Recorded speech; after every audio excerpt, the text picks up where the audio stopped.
అవును. ఇప్పుడు మీరు విను నేను చెప్పేది. సార్ నువ్వు మొన్న మనందరం అనుకున్న తర్వాత ఏంటి ఆ పెద్ద ఆయనది మేము నువ్వు సుప్రీంకోర్టుకు వస్తావని నువ్వు గ్రహించలేదు కానీ ఏంటి సత్యనారాయణ గారు, శ్రీదేవి గారు, నువ్వు మనం కూర్చొని మాట్లాడుకున్నాం. అవును సార్. ఏం మాట్లాడుకున్నాం? అయ్యా నేను పొరపాటు చేశాను, ఇంక పొరపాటు జరగదు అని చెప్పావు. అవును.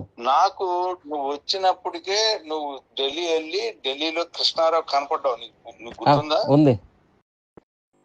కృష్ణారావు మరి నాకు చెప్పకుండా ఉంటాడు, నువ్వు ఎట్టనుకున్నావు? నేను నిన్ను టెస్టింగ్ కే నేను అడగలా సార్. ఇప్పుడు కృష్ణారావు చెప్పకుండా మీకు పరిచయం, నాకు పరిచయం సార్. విను ఒక నిమిషం విను, నువ్వేం మాట్లాడద్దు, నేను చెప్పేది విను. నాకు తెలుసు నువ్వు ఎందుకు వెళ్ళావు, ఏం చేసి ఉంటావు అనేది నాకు ఇంకా తెలియదు. కానీ నువ్వు కృష్ణా ఢిల్లీలో కనపడావు. నువ్వేం చెప్పావు? రమణ సత్యానికి బెంగళూరు వెళ్ళా అని చెప్పావు. అంటే నేను నాకు తెలుసు, నేనేమి బెంగళూరు వెళ్ళాడండి, వచ్చాడండి, తీసుకొస్తానండి అని చెప్పాడు. నేనేం మాట్లాడదలుచుకోలే. నాకు కృష్ణారావు నువ్వు కనపడ్డ మరుక్షణమే నాకు ఫోన్ చేశాడు ఢిల్లీలో.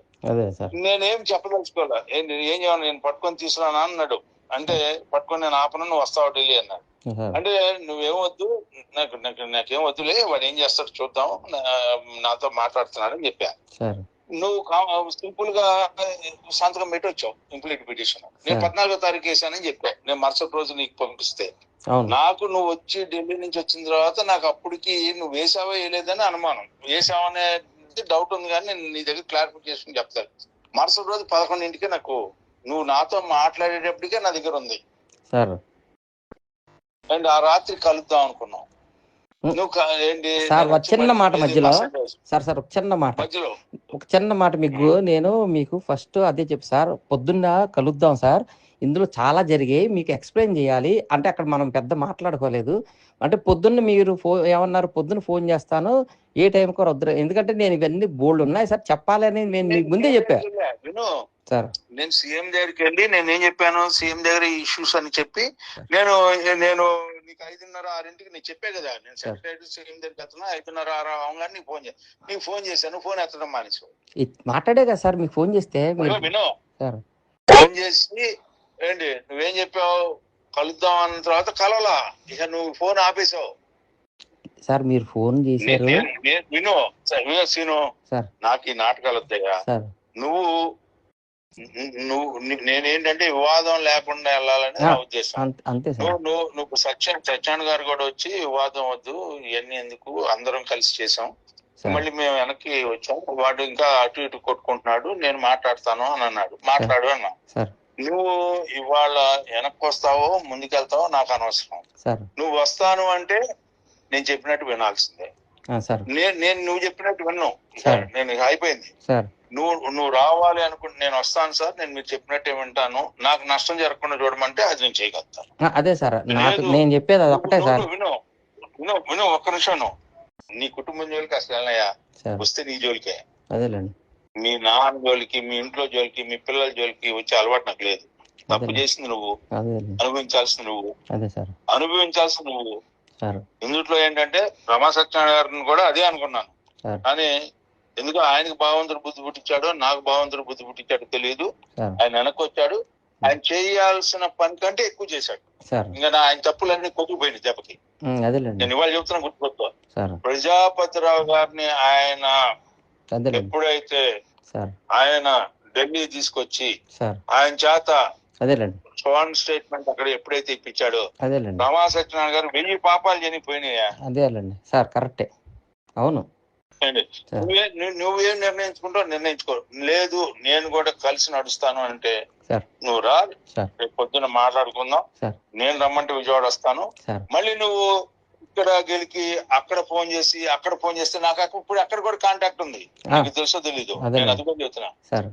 నువ్వు ఇటు ఉన్నావు అనుకో, క్లారిటీ క్లియర్ గా వచ్చేస్తుంది. ఏంటి నువ్వు అనుభవించాల్సిన ఏమైనా ఉంటే ఆ రోజు ఓపెన్ గా చెప్పు, నేను నాకు ఇదిగో నాకు ఇది చేయండి, నాకు నేను తప్పు చేస్తాను, అయిపోయింది, నన్ను ఇట్లా చేయండి అని అడుగు, తప్పలేదు.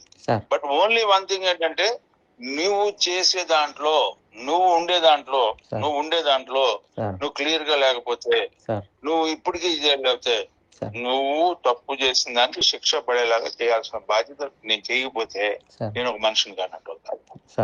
నువ్వు పశ్చాత్తపడి నాతో దగ్గరికి వచ్చి నువ్వు నాతో కలిసి నడిచావు అనుకో, చిత్తశుద్ధిగా నువ్వు 13 ఏళ్ళు 2011 నుంచి 2025 మే 29 వరకు నువ్వు ఎట్లా నడిచావో అంతమంది 6 నెలల నుంచి నువ్వు తర్కాలు జరుగుతా ఉన్నాయని నాకు తెలుసు.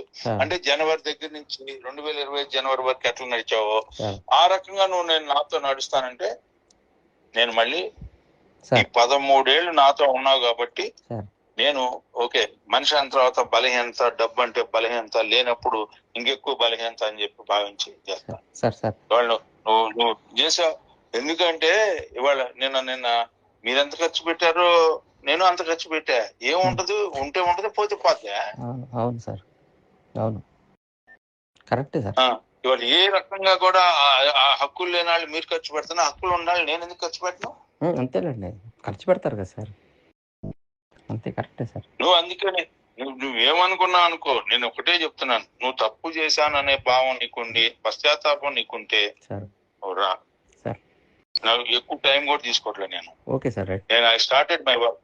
నువ్వు చూసుకున్నా లేకపోతే లేదు, అన్ని రకాలుగా ఏంటి సిఐడికి ఇది అన్ని ఆర్డర్ కి అనుకూలంగా పెట్టి నేను రెడీ చేశాను.